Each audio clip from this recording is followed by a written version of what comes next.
Joe Cool, and this is Mr. King. Yep. How y'all feeling? How you feeling? Feeling good. Feeling good. Yeah, we feeling good, looking good. You know what I mean? I need y'all to pull up, like, comment, subscribe. Thank you for everybody that's returning, and welcome to everybody that just got here and checking us out for the first time. All right, so preseason started. Before we get into preseason, they are talking about who won the trade. Mm-hmm. Did the Knicks or Minnesota win the trade? I think we touched on a little bit of this last week. But now that we 2 games into the preseason, today will be another game. Who you think won the trade? I think it was an even trade. One, we got a scorer. We had a scorer in Randall, but now we got a down low. We got a 5 scorer. We haven't had that in years. So now teams got to guard us on all 3 levels. You know, center, small forward, guard. You have to guard us. Minnesota did well because they also picked up a score. Julie's just going to take the shots, or a few less than what Towns was getting over there. And they have their own dilemma, which is a good one, of starting Julius, or who was the backup center last year from Jersey? Nas Reed. Yeah, or starting Nas Reed. So that's a win-win because either way they go, they in good footing. So now to be petty. We won the trade.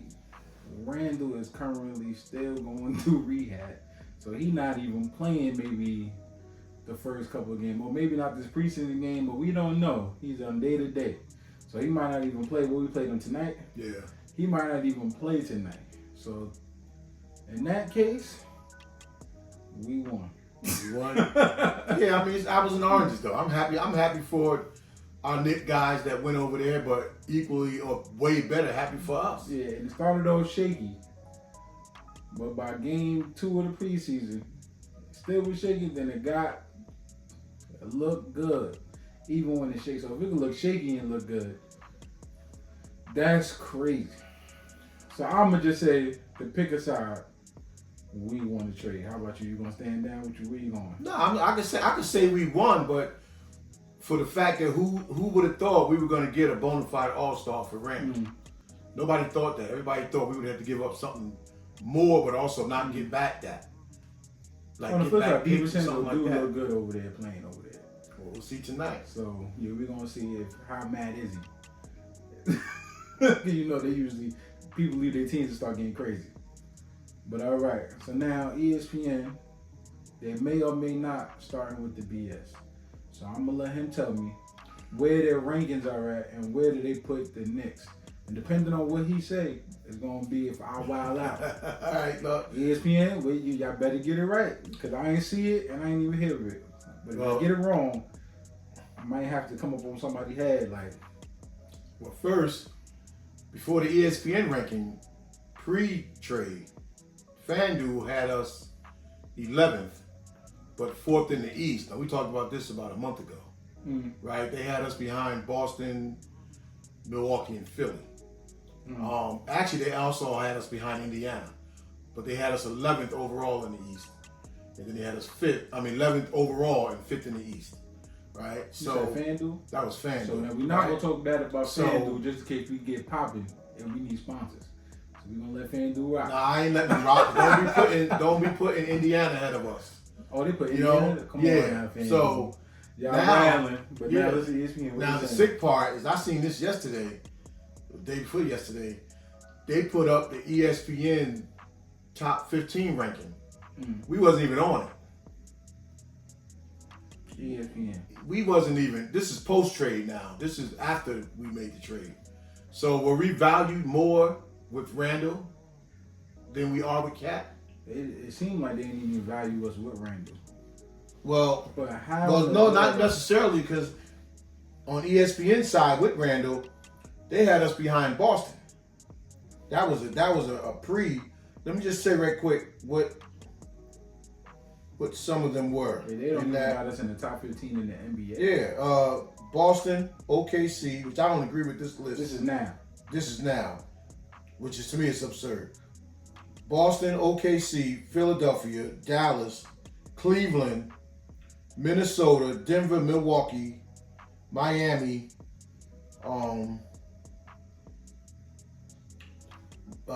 said Miami, Memphis, Phoenix, Sacramento, Lakers, Pelicans, Clippers, Rockets. That's 16 right there. I stopped because it didn't matter now. Where you put us at that point is the total disrespect. Yeah, total disrespect. In the words of the homies, crackhead alert.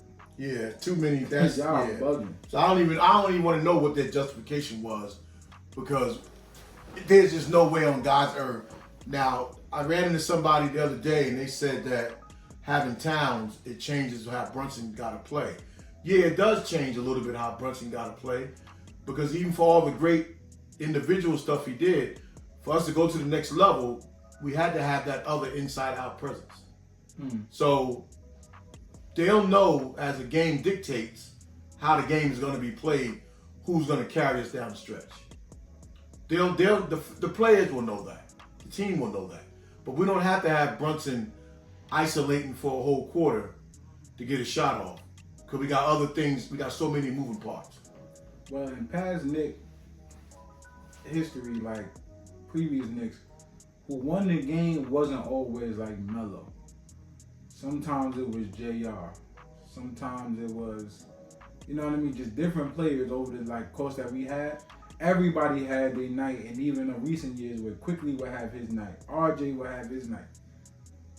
It's only of now where Brunson is killing, but it's also somebody else. So it wasn't always Brunson and Randall killing. Maybe it was Brunson and Hartenstein killing, or Brunson and DiVincenzo, Brunson and Hart.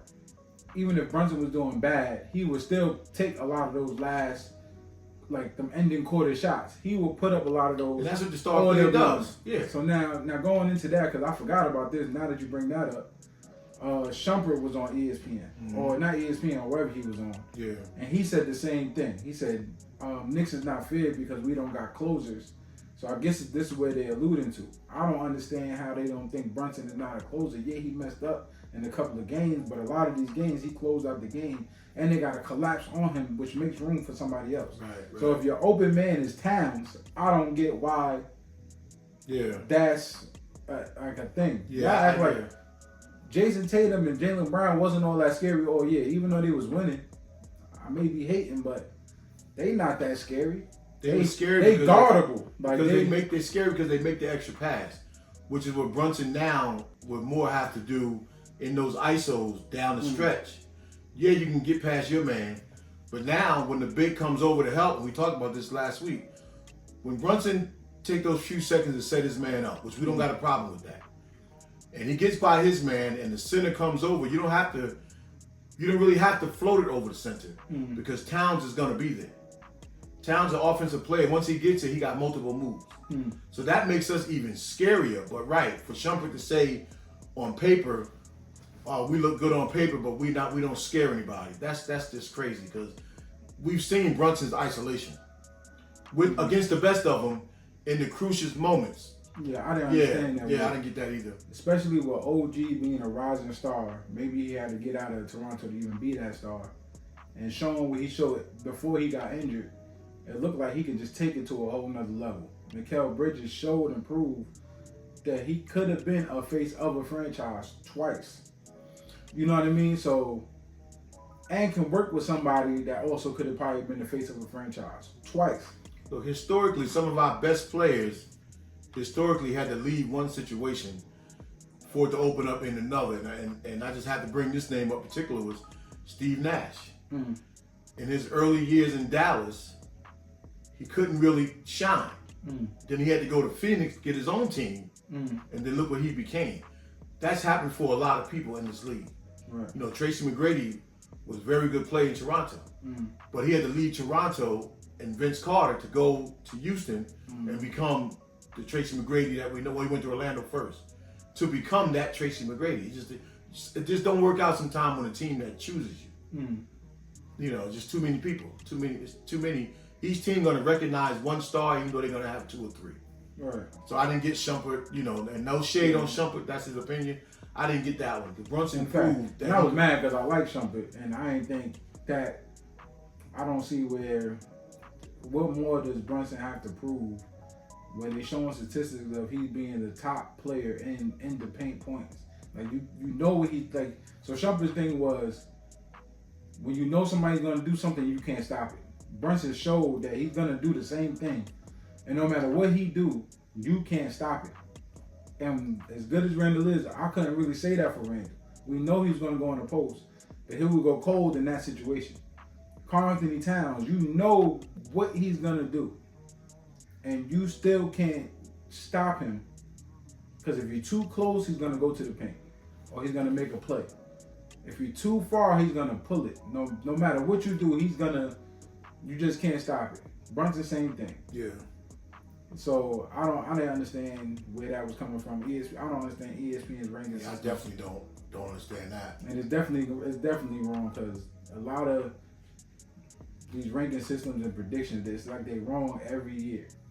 Though they be right throughout the season, like OKC is gonna be a great team. They're a great team every year, but when you come down to them playoffs and what these teams do, there is no telling. Celtics, everybody got. I don't even think they had Celtics picked to win it last year. If I can remember, they were just killing all year long. Yeah. And I don't remember nobody on the Celtic bandwagon. Like, No, they everybody. consistent. There's a lot of people that doubted the Celtics. That's why he did all that corny stuff. That I guess they'll never know. Like, what happened if the Celtics don't? That's why he did that, because nobody picked them to win. They wasn't the favorite. It was like OKC, maybe even Dallas. No, I didn't even have them as the top favorites. It's just they played consistent ball all The year Sixers long, was and it the went favorite. their way. And hell, Dallas handed Boston a gift. Quite honest, because if Dallas would have played the way that got them there, using their bigs off the screen and rolls, they went away from that. They went away from what got them there. Kyrie and Luka. They're both to blame for losing that chip because they forgot about their big guys. Right.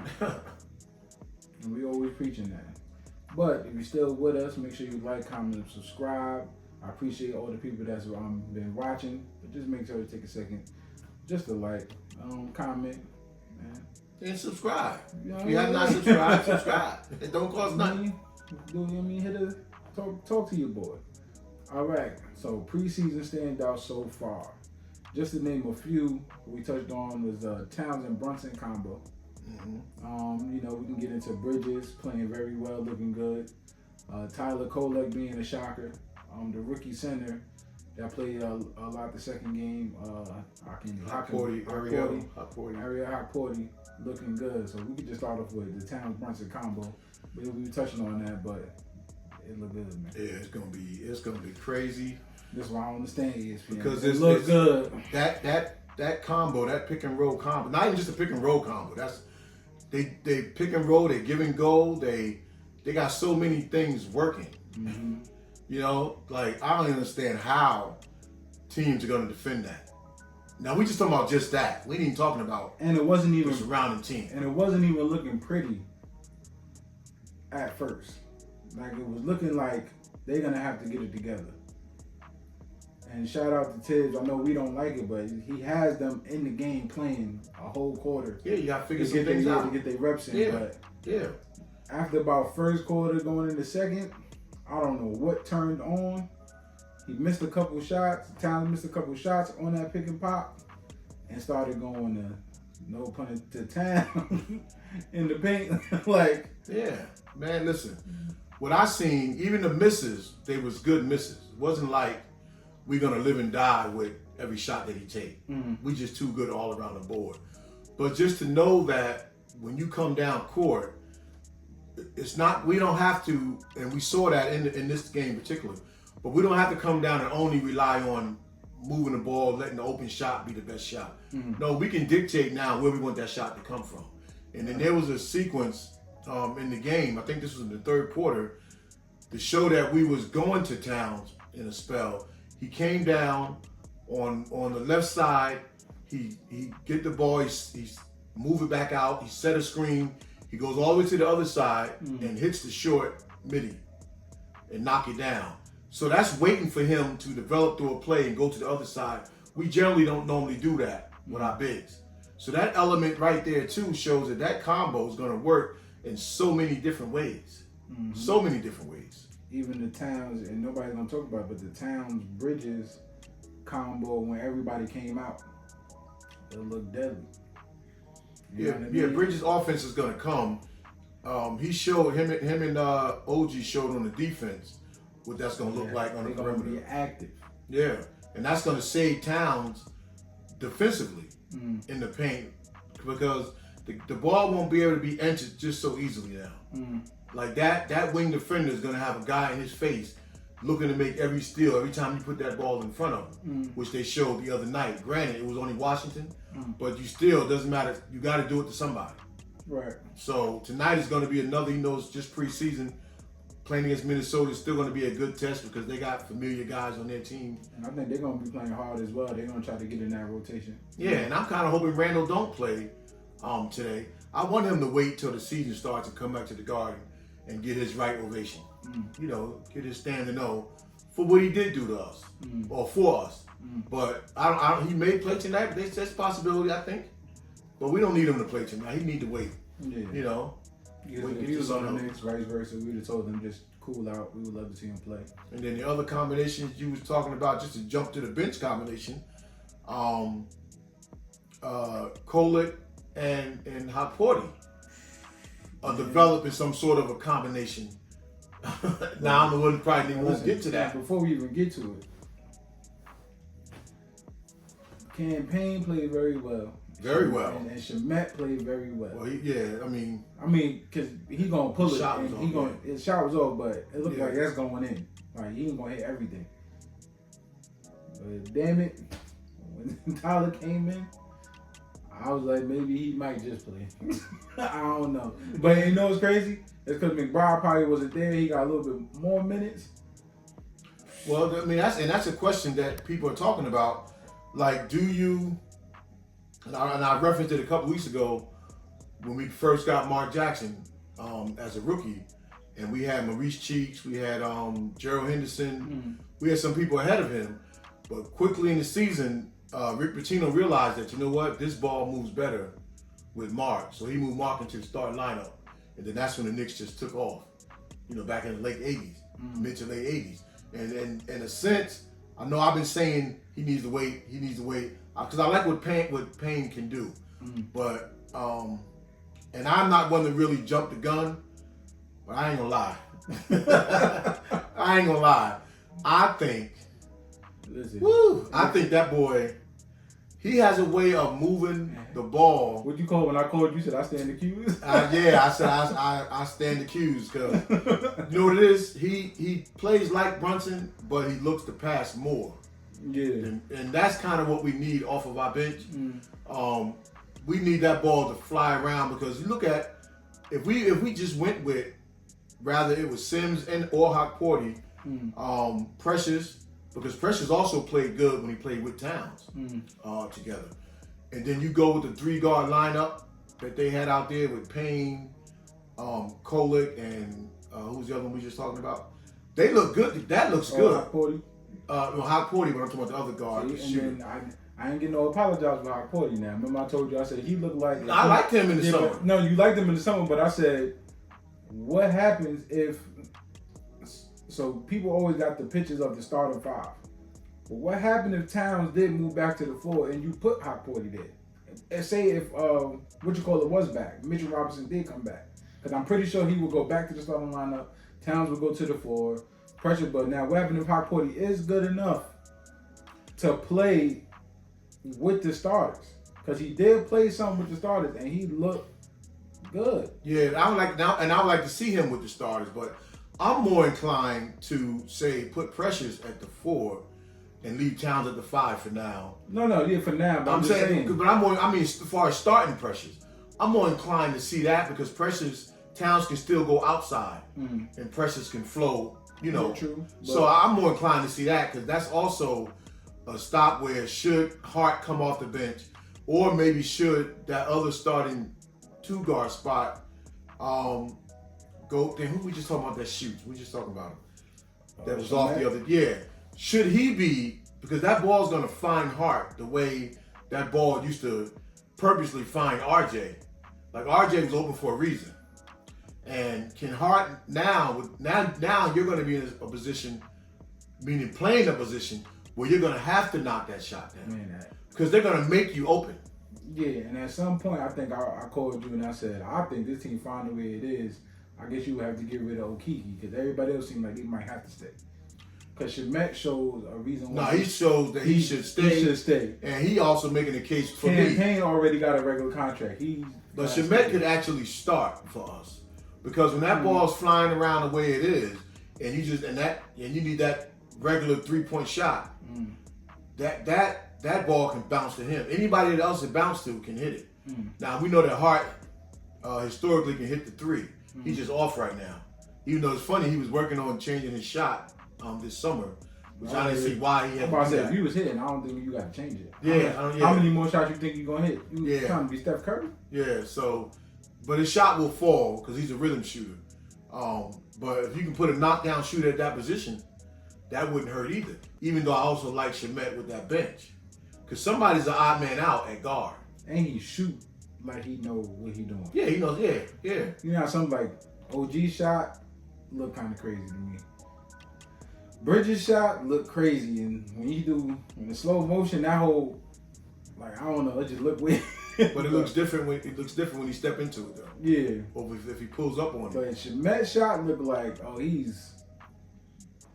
I mean, well, we got decisions. He mess around and drop 20 something. And then we can't forget Deuce. So a lot of decisions got to be made. Not a lot, but that one decision that got to be made in that backcourt could affect because Brunson's going to eat up almost 40 minutes. Yeah, I know. So I was even thinking too, how this NBA is with, you know what I mean? You pay these people, so you got to make them play.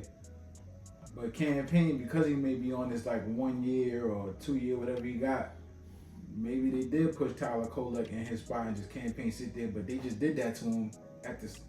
So you don't want to see nobody that plays as good as he played.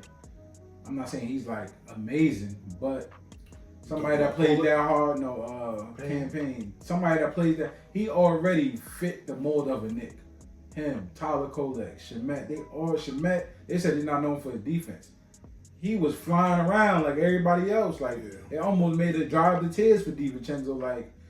This is what we got. This is DiVincenzo-esque. It's like you can shoot it lost just like he can shoot it. But we lost one and we put one there and his defense stepped up because maybe this is what Tibbs asks of you. If you want to play, you gotta play defense. You know what I mean? And it's a scheme defense. Yeah. So, and the way they flying around like that, it's almost like if he got it that fast. All our guards got to do is stay in front of their man because our wing players defensively, they're gonna be active. And if nobody here, our center troubles are over. But I think preseason showed us not like last year when we still was I think we need this person. I think we got them all. We might got too many because of Tyler Kolek now. Yeah, Tyler Kolek made a case for himself. Somebody's gonna have to sit. And somebody, if he don't play, then that means they just got him on ice. And I don't even really seeing them just sending him over to just maybe to keep him warm. No, I could see fine too. I could see them sending both of them down, especially when they in town. When we in town, a couple of games, and the G League got 2 games while we here for a week stretch. I can see them going down and play. But I like Hot Keep them fine too. I like Hot way more than I like Sims. And I know you don't want to give up on Sims, but I'm on the other side of this clock is done for me. No, I like Hotpot. I like him in the summer. But I'm talking about with Sims. I don't know how long we had Sims. We had him just as long as RJ. It's gonna be fourth year now. Yeah. For me though. I don't see no growth. If we're gonna keep Hotpot right now to play, then play him. He's 6'11". That's what I'm saying. He's a big body. Then we picked up the kid Moses, 7'2", a journeyman because he's been in 6 years. And in G League, he was defensive player of the year or defensive first team. But Hotpot seems because I like him with Kolek. He moves around. He sets double screens. He sets double screens and he rolls.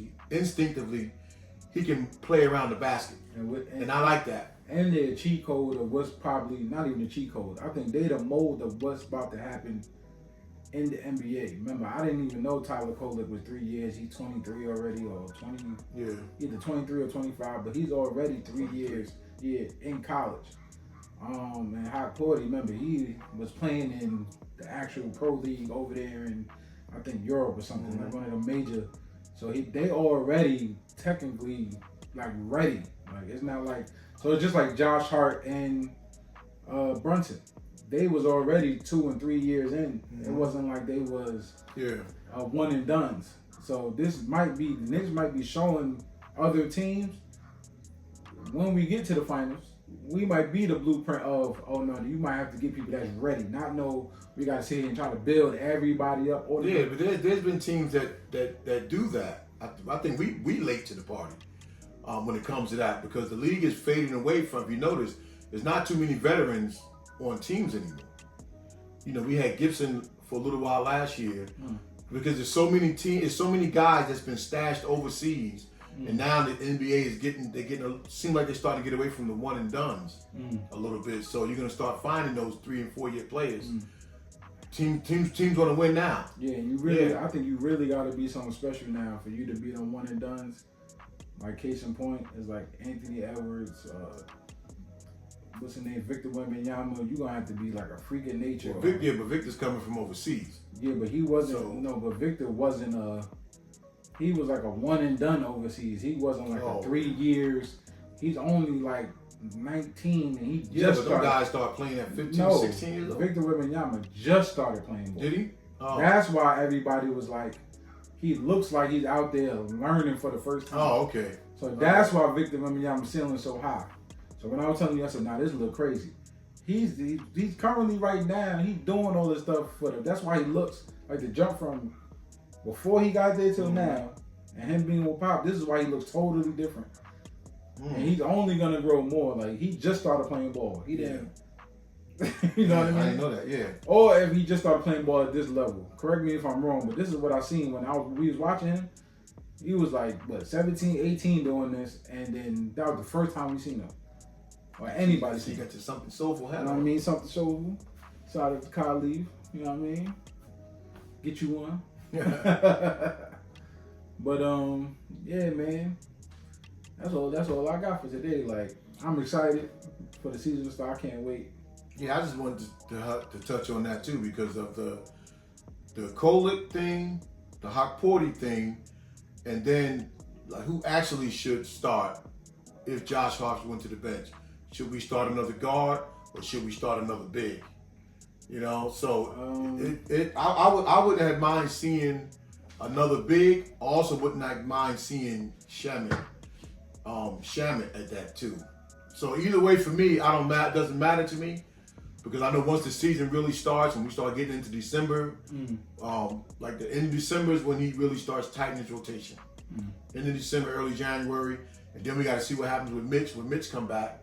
If we still have him. I mean, I hope we still have him. I kind of like how he did the starting lineup because if he's gonna do how he did last game, where he's leaving 2 or 3 of the starters in at all times in different rotations, I'm cool with that. Nah, he won't. Yeah, but he'll play 10. Because the first game he's gonna play 9 and 10 for the first 2 months. The first game he took out basically all the starters, left one in for a little bit, and brought in the whole bench. Yeah. Well, they said he's working on their conditioning. I can see why we did that last year because we had Josh Hart, DiVincenzo, all these people coming off the bench, or McBride, or whoever we had come off the bench. I could see why it looked like that. But now, though we still have the same amount of depth, like I still see this looks like it fits better because we don't got so many bigs that's playing. If Hokporty don't play, then you gotta do it like this. Now, if he plays, maybe you can do a whole swap out. Like you can maybe have 2 of the starters in and swap the whole bench, and then it look different. Well, he'll get minutes because of foul trouble. But I think it gotta be like you said before with the other teams. It gotta be your big. Like the big do make it different. It spaces the floor better. Now they got it. The center gotta come out and guard him. Yep. Yeah. You know what I mean? The Hokporty, we don't even know if he's a shooter like that, but just the fact the way he moves elusive like that around the court and knows what to do is another smart play. He's looking for the cutters. Well, in the preseason, he showed he could hit the mid-range in the preseason. But, Tibbs like his big guys around the rim. Now, obviously, he's going to let Towns venture out a little bit. But Hokporty got to know. Like, you make, like where Hartenstein got the floater from the mid-range, he would just have to pull up and shoot it. But that shot we know is gonna be there at that position. So I say if he's gonna be on the roster, I say play him, but I know he's going to play because Towns have a tendency to get in foul trouble, especially while you're still trying to get reacclimated with Tibbs' system. You're going to end up in some cheap fouls coming over to help. Right. So that's just going to happen until you get the system. Now, you played in it before, but I'm sure it's nuances that changes. And then that's where Hot 40 will come in. So we're going to have a lot of center fouls to give. Yeah. You know. Yeah. Man, we're going to see what they do tonight. Because tonight he's probably going to tighten up the rotation a little bit more now. So everybody played about 2 quarters. Yeah. So he's probably going into 3 quarters, everybody playing. Well, he's seen a lot from the first game. Remember that fourth quarter, those last 5 minutes, whatever, for the bench. Remember, everybody was up cheering for them. So now he kind of see what they could do. Now let's make sure we got our starters' rhythm, timing. I did like when Towns went to the bench at one point last game, and the assistant coach sat him down with the screen, and they were going over something. Right. So that also would tell me that Towns, you and Brunson, y'all not just talking it over in practice. Y'all having even other sidebars where y'all getting together saying, when I come here, because you've seen them huddled up, him and Towns and Brunson, like, I guess Brunson saying, when I do this, you blah, blah, blah. Because Brunson used to coming off the screen and shooting. He usually come off the screen for his shot. Now he come off the screen. If the shot is not there right away, you don't even have to wait for the big man to drop. You can hit Towns because he got moves. But real quick, you know what's funny with that? There's a new show on like Netflix called Starting 5, where it's following 5 players. So, what's his name? Not Towns, but what's his name? The guard, Anthony Edwards is one of the players. So Anthony Edwards is very vocal. Towns is on the bench. I guess he's getting in foul trouble, or he's like, I don't know what to do. So Anthony Edwards is getting on him on the bench. We got like 5. We got like 5 players that's gonna get on you probably. Plus coaching staff, Brunson's pops, Brunson himself, Hart, they'll get on you if you're doing something crazy. So I wonder how he's gonna respond to all that. Tibbs, Hart, Brunson. Well, that's kind of what I said last week. I hope he don't fall apart. Because he ain't fall apart, but his voice got so high, I just shook my head and was like, well, he's getting older. Man. He's getting older now too. So I don't even know if they was joking, because they do joke a lot. But Anthony Edwards was sitting down like, hey, you gotta. He just got the towel over his head like, I don't know what to do. I'm trying everything. Oh yeah. Yeah. So real quick, so nobody really probably gonna point that out because it happened so fast. But it was like episode 2, and then I was watching it and I was like, oh man. I said, he said he learned, and that's what makes him play harder. You gotta have the vocal leaders like that. Well, maybe that's not his style. I think he said he is a leader on the team, but that's not his style of leader. I saw it was one of his workouts. I guess since we got him, Towns, and that proactive court. When I would imagine that court is in the city, but it could be in Jersey. So Towns is working 1-on-1, and it wasn't Chris Brinkley he was working with. It was somebody else that's known. But what I took away from that, what I loved to see was that. First, the guy was going over all the drills with Towns, the 1-on-1 drills, pulling up. And, you can see he got guard skills that he probably don't even got to practice. But there was one pop-out drill where the trainer had him pop out to shoot the J, right? And every time he did it, he looked to the left. The trainer stopped him and said, no, just shoot it. When you pop out, I just want you to shoot it. He said, no, I'm used to just shooting it.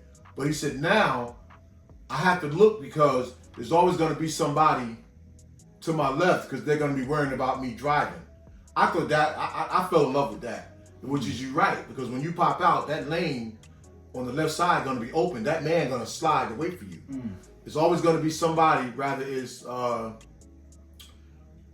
of our wings or one of our guards. Somebody's always going to be open to your left. So I like the fact that he said, no, I have to glance over there. Because somebody's going to be there. It's like, keep the ball. Now, he's probably our best 3-point shooter to a degree. So it's probably better if you take the shot. But there's nothing wrong with keeping that ball moving and keeping everybody honest. So I love that when I seen that about Towns. And it shows that he takes a lot of shots, but he's not selfish. Yeah, shots. He shows and proves that what he's saying ain't no BS. I seen that on the Shannon Sharp interview. I seen that on a couple of interviews that he did, and sometimes like you think they just talking to say, "Oh, I'm knowledgeable of the game." Nah, he know what he talking about. Yeah. So I can say that about Towns. Like he might even be a good, I don't want to say coach, but like development player for the way he talks. He's talking as if like every shot is a game situation, like you would say. Yeah. Everything is a game situation. Yeah. You treat every shot like a game situation. You do this. I'm up early, so it's like he took notes, even though he never said if he worked with Kobe or not. But it's almost like that's cut from the same cloth of a Kobe and a lot of these great players that's up early in the morning before practice. Yeah. They're late, and they say he is. So there's no player that said he's not like that. So all this stuff that when they talk about he's soft, and I don't see it. And now that I think even Legion and Nick, shout out to you. Now I'm starting to question, like when you say he's like not smart. Maybe he got some clumsy tendencies, but I can't say he's not smart. But that's what makes a team. Because when he's talking about, I'm seeing it in preseason, and even what you said, he looks like he's doing that, like he's looking before he's just pulling anything. Now he was pulling a couple of far shots, but I think that's just because you in New York and you feel that energy. And we don't know if he's told to do that. Yeah, he might. Because maybe they want him to find your rhythm. You're only going to find it by shooting. Right. You're not going to find it by I think watching that's what Melo said back in the day. Melo said, "Now this is what they said they wanted from me, so I did it." You know what I mean? So if it didn't always work, it didn't work. But this is what I was here to do. So yeah. I'm under that assumption with anybody on any team. So if they go to a team and they doing something and it's not working, I'm under the assumption now that they telling you to do this. It's not like you just going out there doing whatever. And he can get any shot he wants too. Mm-hmm. He's a big man that can get any playing shot. The same, and he's looking good out there. And he's shooting, he's driving, he's having fun. He's playing the same way he ever did. He might have slowed it down. Yeah, Denver played more like he did when he was in Oklahoma. They play more of an open style. Yeah, so I think people would probably, as long as you give Joker his touches, he'd be fine. Yeah, they probably was wrong about, now this is still early, but people was probably wrong about Westbrook then. They probably asking him to do this stuff, or he might really need to do this stuff to try to win the game, and we not 100% sure, but they say that to say Towns looks like he gonna be the real deal Holyfield. You heard? Yeah, he's gonna be the real deal, but he's gonna have to have that protected next to him. That's why when we do get another big, rather it's at the 4 or the 5 in Towns plays, because Towns is moving around to get his shot. So you're gonna have to have that guy that's gobbling up rebounds. You know, we know Josh Hart gets a lot of offensive rebounds, but we're gonna need that body that move people out of the way to get offensive rebounds too. So yeah, that's tonight. Everybody knows the Knicks play tonight at 6:00. Play in Minnesota. So but y'all will see this tomorrow morning, and the 7:30 show. And please hit that bell so that when we do come on live, we got our people in there. And we're just gonna be coming on live, maybe watching the game at the same time y'all watching it, and we just talking back and forth. All right. Like, comment, subscribe. Peace.